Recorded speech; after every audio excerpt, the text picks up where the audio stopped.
I'm John from Launch, Small Business Legal Solutions Done Differently. I wanted to talk a little bit about sole proprietorships.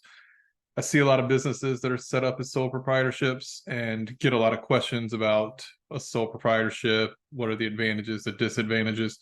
I think it's important to point out that there are a few maybe major disadvantages to a sole proprietorship that business owners should be aware of when they're looking to get started.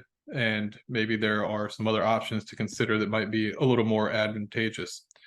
So off the bat, one of the big things is you have less financial protection as a sole proprietor.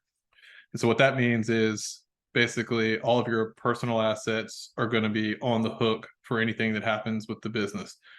So there's no separation between the business and you as the owner of a sole proprietorship. All of your personal assets are on the table and can be sort of used to pay off any of the debts that are owed by the business if it doesn't make it. So big one to be aware of right there at the beginning. Another one is less legal protection.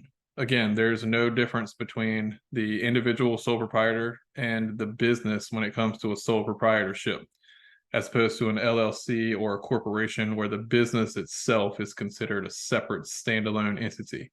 In this case, they're linked and can't be separated. So essentially, something goes wrong with the business and it's getting sued.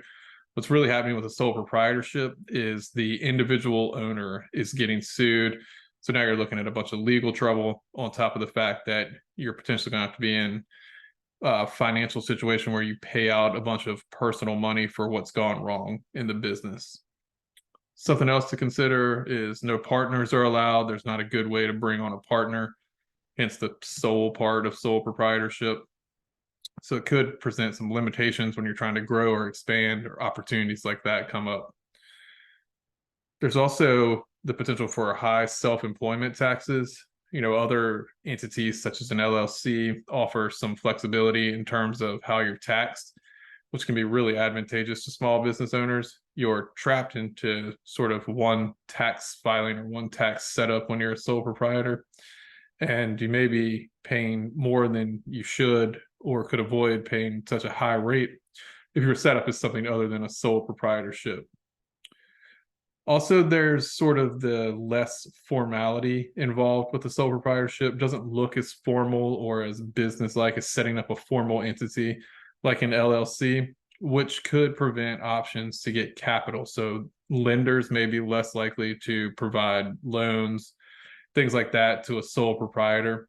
And an LLC corporation formal structure could give you some more options in terms of getting capital. So I think if you're going to be a sole proprietor, think about it long and hard, make sure you understand the disadvantages and the other options that are available to you.